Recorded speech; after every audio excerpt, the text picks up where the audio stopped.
Bueno, volvemos luego de unas publicidades. Agradecemos a los auspiciantes, agradecemos a Imanes Magneto, todo tipo de imanes comerciales.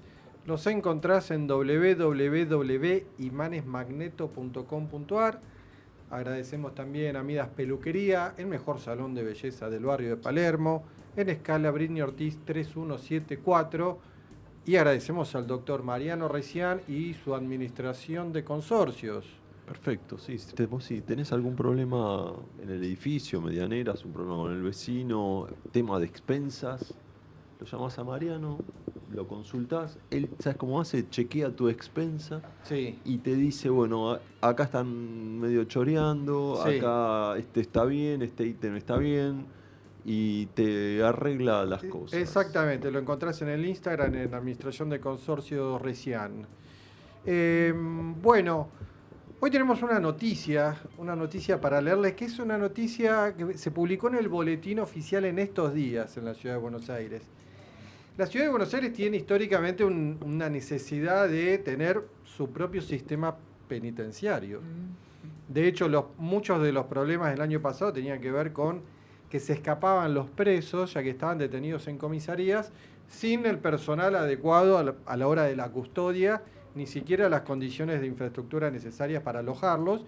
Y hubo ahí un conflicto con el gobierno nacional, porque en un principio la ciudad de Buenos Aires no tiene transferidos los delitos de homicidio, por ejemplo, pero no había un acuerdo con el gobierno nacional para pasarle de estos presos en el marco de las cárceles federales. Bueno, han llegado a un acuerdo y la ley de la ciudad, bueno, perdón, la legislatura de la ciudad de Buenos Aires aprobó una ley que establece cómo va a ser el servicio penitenciario en la ciudad. ¿Cómo te lo imaginas antes de leer la ley? No sé, muy botón. Ah, bueno, yo pensé que me ibas a decir, te lo imaginabas progresista. A ver, ¿cómo va a ser ese servicio? ¿Qué establece la ley, Pablo? Buenas tardes a todos. Les digo, la ley primero habla de la creación del servicio, que es un servicio penitenciario y de reintegración social, como un organismo civil desconcentrado, especializado, jerarquizado, auxiliar del Poder Judicial e integrante del Sistema Integral de Seguridad Pública. Depende del jefe de gobierno de la ciudad a través del Ministerio de Justicia. Y el servicio penitenciario y de reintegración social funciona en forma predeterminada bajo esta ley y su reglamentación. Ahora, ¿cuál es el objeto? ¿Qué dice la ley A sobre ver, este ¿cuál es el objetivo servicio? de crear el servicio? Vamos. Tiene a su cargo la custodia, la Ujú. guarda, el trato y el tratamiento de las personas privadas de la libertad alojadas en los establecimientos penitenciarios que se encuentran bajo su órbita, cualquiera sea la autoridad judicial nacional, provincial o extranjera que a su cargo se encuentren, así como el tratamiento de las personas sometidas a ejecución de penas no privadas de la libertad u otras medidas que estén a disposición de la justicia de la ciudad. ¿Y qué dice? El servicio penitenciario debe vigilar el cumplimiento de la sentencia y lo dispuesto por el juez, Sí. procurando en todo momento la aplicación de una pena segura, la adecuada reintegración social de las personas condenadas, la reparación a la víctima y la protección de la sociedad frente al delito.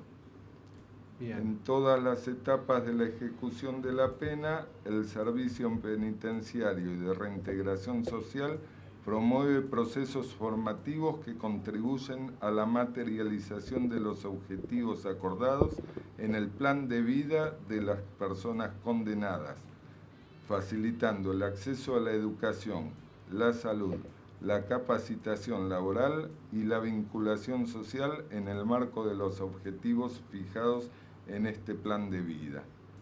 Asimismo, promueve la reducción de la reincidencia y la reiterancia delictiva, contribuyendo de manera efectiva a la seguridad pública.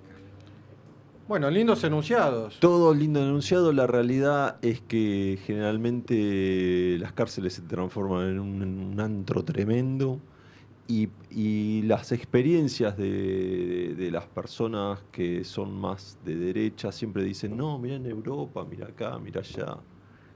Hay países nórdicos que directamente cerraron las cárceles porque tienen pleno empleo. Cuando vos tenés pleno empleo, el tema de la delincuencia se cae a piso cero porque la persona que está trabajando está ocupada en tener su casa, pagar su casa, tener sus hijos, mandar a sus hijos al colegio. Que siempre hubo delincuentes. Bien. Otro dato, gracias igual No, Pablo muy bueno, por muy traernos bueno. esta noticia, que no sé si está tan en la agenda política, pero la ciudad de Buenos Aires ya tiene su sistema penitenciario y de reintegración social, eso ya está en el título. Bueno, vamos a ver si Veremos dentro de Con 10 un años plan de qué vida. pasó. Sí. en la legislatura, de los 60 legisladores, ¿sabes cuántos votaron a favor? No tengo ni idea. 54. Bueno, hubo consenso. Sí, hubo consenso entre la mayoría de los partidos políticos. Y hubo 3 que votaron en contra. ¿Quiénes fueron? Te los debo. Ah. Y bueno. Y bueno, todo no se puede. No puede ser, tenemos que Lo hablar vamos- antes de estas cosas. No puede ser al aire que salimos con estos detalles. Pero es una buena noticia y después obviamente vamos a ver cómo se implementa. Vamos, muchas gracias, Pablo. De nada. Bueno, vamos Hasta a la seguir próxima. con Luisa. Ah, Luisa nos contó sus inicios en la política estudiantil en Perú, su llegada difícil, conflictiva a la ciudad de Buenos Aires, situaciones dramáticas. Pero bueno, ¿cómo fue que te radicaste en Barrio Fraga y, Sí. y cómo siguió ahí tu... Bueno, llegué con por una necesidad habitacional. Sí. Yo dentro de todo no quería llegar al barrio Fraga, ofrecía 10 meses de depósito porque no tenía garantía propietaria, pero nadie me aceptaba. Con 2 chicos y un esposo enfermo era muy difícil y muy complejo. Y la realidad es que llegué por una necesidad y como siempre fui muy de ver que nos den todos los derechos. Yo en ese momento no pedía por mis derechos, porque yo me sentía una inmigrante que no podía reclamar nada. Y empecé a hablar con distintos entes de gobierno y me fueron orientando. Primero fue la Defensoría del Pueblo, que fui y les dije, mire, yo no tengo luz, no tengo agua, no tengo cloaca. Y me dicen, no lo vas a tener, me dijeron. Y yo le dije, ¿pero por qué? Porque todos estás en un terreno ferroviario nacional, ¿no? Y entonces ahí empezamos a hablar sobre el gobierno federal y nacional gobernado, y me decían, Sí. tenés que ir al gobierno nacional a Sí. pedir esto. Y me dice, pero por ende te voy a hacer un informe de todas las necesidades que tenés, así tenés argumentos para poder llevarlo al Congreso, donde ahí puedes pedir, bajo una ley, me dice, que puedan intervenir en tu barrio. Hicimos todo eso, fuimos al Congreso, pero no hubo caso. Nos dijeron que no. Congreso Nacional. Congreso Nacional. Sí. Fuimos con la red de Hábitat.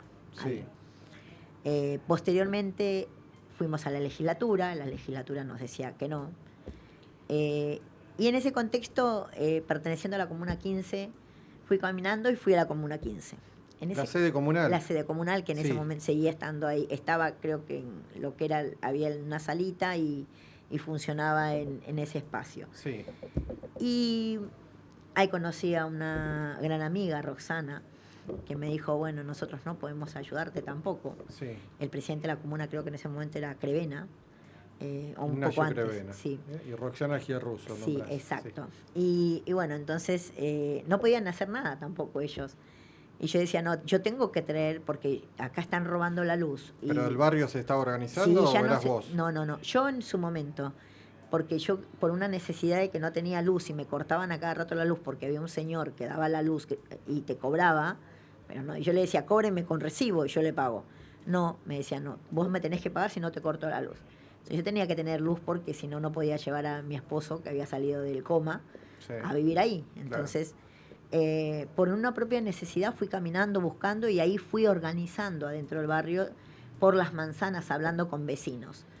Y me dicen que y me voy a la legislatura y le digo, pero ¿cómo es posible que no pueda hacer nada? ¿Qué sé yo? Y me dice, te estoy hablando de 18, 19 años atrás. Sí, sí.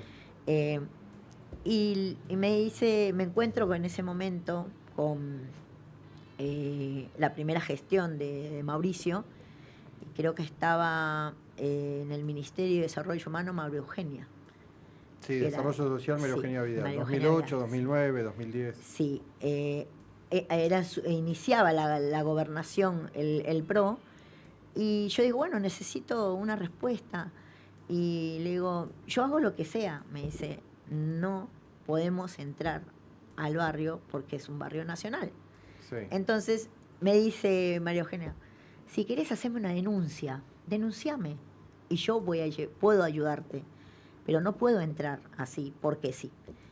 Entonces digo, pero a mí me gusta que ustedes me ayuden a organizarme porque en ese contexto ya nos conocíamos, como que estaba entrando dentro del espacio político, y me dicen, no podemos hacer nada. El día que nosotros seamos gobierno cambiarán las cosas. Hoy no podemos hacer nada. Y los denuncié. Denuncié al gobierno de la ciudad con otras vecinas.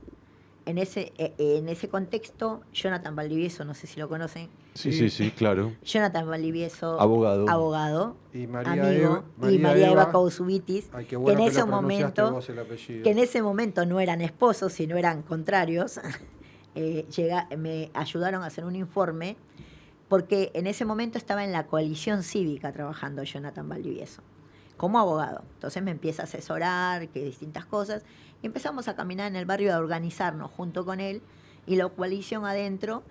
Y yo le digo, pero yo milito en otro espacio. No importa, acá vamos a hacer por el barrio. Entonces, Jonathan empieza con la denuncia y el proceso de urbanización del barrio en ese momento. Se suma Eva al trabajo, no eran pareja en ese momento, estaban en distintos espacios políticos. Y bueno, empezaron a ayudar al barrio, y ahí empezamos a organizarnos por manzanas. Hacen elecciones para poder tener delegados representativos. Y bueno, ganamos las elecciones.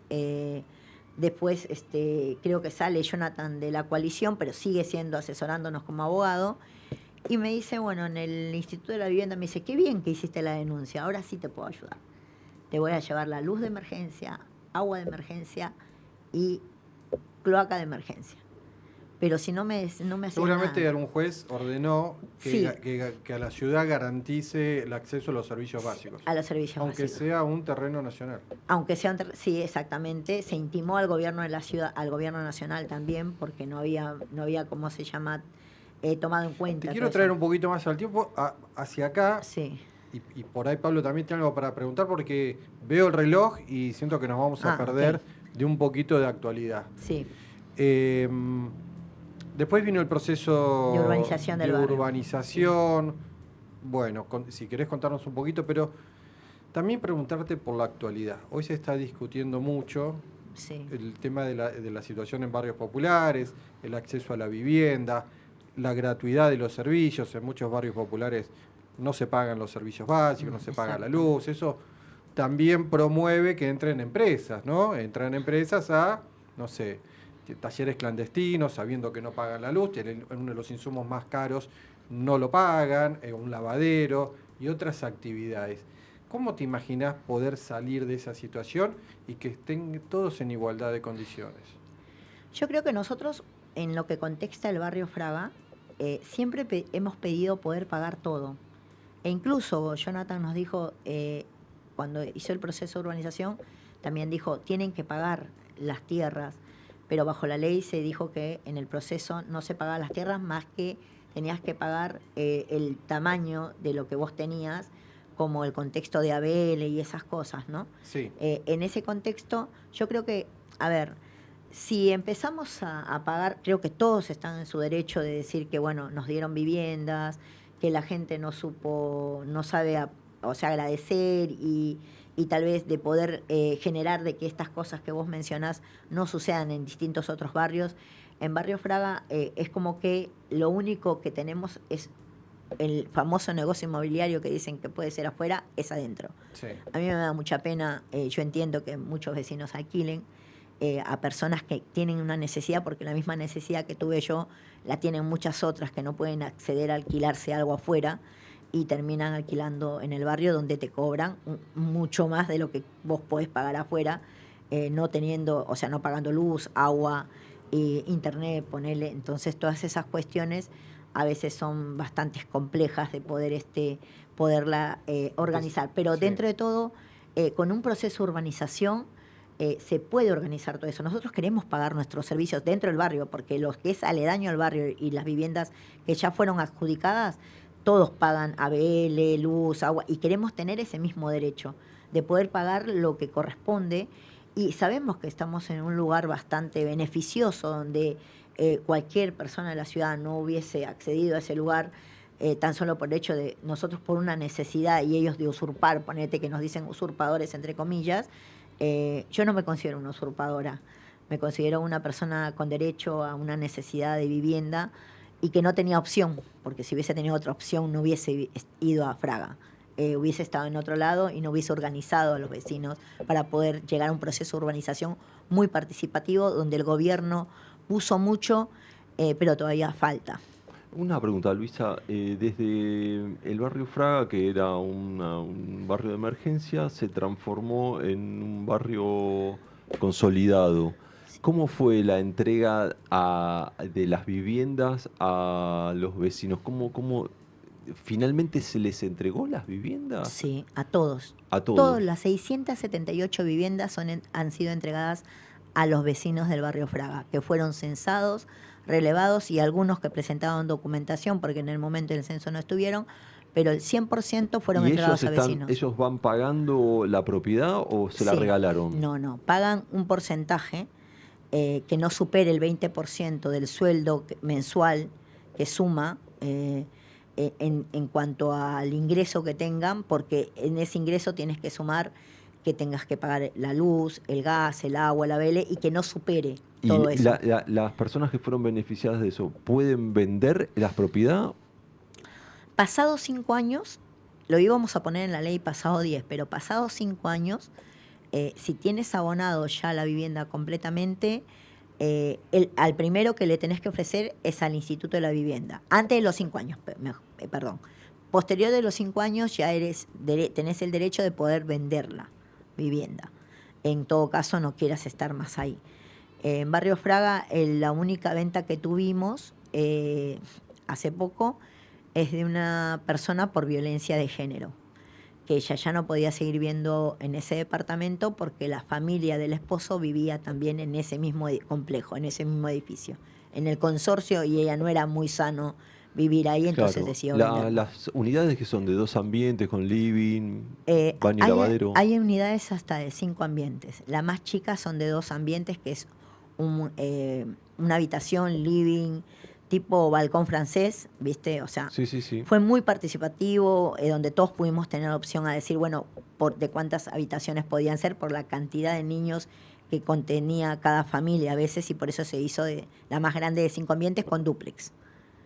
Fue un éxito ese barrio, Sí, da evidentemente. la sensación de los procesos de urbanización ese es el más ¿Y exitoso. qué es lo que falta de Fraga que se urbanice? Que se terminen las 2 cuadras que se dividió el barrio, porque el barrio tenía una sola entrada y una sola salida. Hoy en día tenemos calles y tenemos pasajes donde puede entrar la policía para generar la seguridad de los vecinos aledaños, y hay un margen de poder tener la legalidad de cada vivienda. La ley dice que cada vivienda del barrio tiene que estar en perfecto funcionamiento. O sea, Edenor, para que te dé la luz, vos tenés que tener funcionando todo bien adentro de tu casa. Es lo mínimo. Entonces, eso es lo que se tiene que garantizar, tanto la luz, el agua, gas no, porque gas no tenemos, no vamos a tener tampoco por el contexto del barrio, más allá que haya quedado bastante amplio. Todavía tenemos pasajes, entonces gas no, es luz, agua y cloaca, que ya la mayoría tiene todos esos servicios, con los cuales faltan algunas cuestiones de mejoramientos integrales en viviendas para que podamos lograr tener el contexto total de decir, es mi vivienda, y que el gobierno diga, bueno, así como dieron las viviendas, este es el título de tu casa, hoy tenés que pagar el agua, la luz, el gas y el ABL, que es lo que corresponde y es lo que pedimos hacer desde hace muchos años ya. Claro, hoy todavía queda un sector con las casas antiguas, las Sí. casas como las fue haciendo la gente. Exacto. Sí, quedan 2 manzanas, ¿sí? Que las bordean a Teodoro García, Palpa, Céspedes, Guevara y Fraga. Son 2 manzanas, la manzana F y la manzana G, donde ya ha habido mejoramiento. Por ejemplo, mi casa tuvo un mejoramiento integral porque está en Palpa y Guevara, donde se hicieron las calles, hubo un hundimiento de deslizamiento, entonces tuvieron que abordar primero esas viviendas porque estaban en peligro de derrumbe. Entonces hicieron un mejoramiento integral etapa 1, no la completa, pero pedimos que siga este proceso porque también ayuda a la gente aledaña a que sus viviendas puedan ser revalorizadas, y hoy tenemos el acceso de transporte dentro del barrio. Contanos por qué estás con esta remera que dice Bea ahí. Ah, bueno, porque soy recuperadora urbana y trabajo en la cooperativa El Ceibo desde hace ya 13, 14 años. ¿Y cómo va eso? ¿Cómo va la recuperación? Uy, no. Yo de Palermo y Puerto Madero, que es donde trabaja la cooperativa El Ceibo, es al 100% la concientización que tuvieron los vecinos ya, porque El Ceibo tiene más de 30 años Sí, trabajando. ¿solucionaron el problema que tenían con respecto al tema del galpón y del acopio de los materiales? Sí, todavía se ha quedado en un acuerdo, creo, previo por un año, ¿sí? Porque nosotros no usurpamos esos galpones nos los cedieron, un presidente nos cedió el espacio para hacer lo que hacemos, que es recuperar el material reciclado, y mientras que nosotros sigamos haciendo eso, podíamos seguir estando ahí. Hoy en día nos llegó un juicio al gobierno de la ciudad porque ellos nos abastecen del Centro Verde, nos dan todas las maquinarias y todo. Y bueno, desde ese lado agarraron y dijeron, bueno, que nos teníamos que ir. El gobierno de la ciudad se comprometió en hacer otro espacio similar al lugar que tenemos para poder garantizar que sigamos con la producción que hacemos todos los días, que es muchísimo, y que lo ideal sería que sea cerca de acá, como nosotros tenemos el Centro Verde en Retiro, que sea cerca, y ellos en su acuerdo quieren llevarnos por Saavedra, y para nosotros, por Puente Saavedra, y es muchísimo más lejos el recorrido, y creo que va a quedar mucho material para retirar, porque los vecinos están muy concientizados, y recuperar el ambiente creo que es lo que tenemos que seguir concientizándonos todos en ¿Qué general. es lo que más tiran los vecinos de la ciudad de Buenos Aires? Botellas. Botellas de agua, botellas plástico. de plástico, claro, las botellas de plástico. Después mucho cartón también, las empresas, por ejemplo Carrefour, Día, los supermercados nos dan mucho cartón, aunque ha bajado el precio del cartón. Y después, ¿Por qué bajó el precio del cartón? Y la verdad, ¿Cuál es el motivo? no te sabría decir el motivo, pero nosotros, o sea, antes como que era más valorizado tanto el papel blanco y el cartón, y hoy en día como que bajó la valoración de eso, pero nosotros nos reinventamos y se compró una máquina para procesar el Tecnopor, donde ahora estamos vendiendo eso, que es algo bastante, que antes no lo teníamos, hoy lo tenemos, y es muy, muy bueno para la cooperativa porque es otro producto más que vendemos. ¿Tiene ingresos la cooperativa? Sí, porque también nos reinventamos nosotros mismos. Tenemos un taller también de ¿cómo se llama? Cosas artesanales que hacemos dentro del Ceibo. Reutilización de... Sí, y se venden acá en la feria de la Plaza del Inmigrante. Pablo, se nos está terminando esta vuelta, el primer programa de la vuelta a punto cero. ¿Cómo la estás pasando? Me encanta porque hay buen aire acondicionado, hay buen Luisa clima, acá hay tiene buena una gente. onda espectacular. Y bueno, buenísimo que volvimos a cero. Yo estoy muy contento, aparte vivo cerca y me es más fácil. Bueno, la verdad que muy agradecidos con Aldana, que es la operadora técnica de la radio. Estamos transmitiendo desde www.cero.me. Gracias también a Pablo Santesteban, a Sofía Recián, que son parte del equipo. Hoy nos está visitando Luisa Morales. Muchas gracias, Luisa, por venir. No, gracias a ustedes. ¿Algo más que te hayas quedado ahí en el tintero que quieras decir? No, dos cositas. Una queremos que siga el proceso de urbanización del barrio. Creo en esta gestión, milito en esta gestión, y creo que todo con el diálogo es posible. Y lo otro es que no nos olvidemos de las 3 R's: reduce, reutiliza y recicla, para tener un medio ambiente mucho más habitable para todos, y creo que los niños son el futuro de todo esto. Así que a cuidar el medio ambiente entre todos. Bárbaro. Bueno. Me queda una pregunta. A ver. ¿Qué lugar recomendás en el barrio Fraga adentro para almorzar? Uy, me van a matar si La tengo para Fonda de almorzar. León. se han abierto otras, por A eso ver. te digo, no puedo decir A ver, otra. nómbralos. Está lo de Marcos, lo de Janet y la Virgen de la Puerta, lo de Mari, lo de Dylan Pollerías, que le quisieron robar la receta, un restaurante muy conocido. Después Ya está, tenemos ya está. varias. Bueno, muchas gracias a quienes nos estuvieron mirando, acompañando e invitarlos a que el próximo martes a las 19 horas nos vuelvan a acompañar. Muchas gracias. Gracias a todos.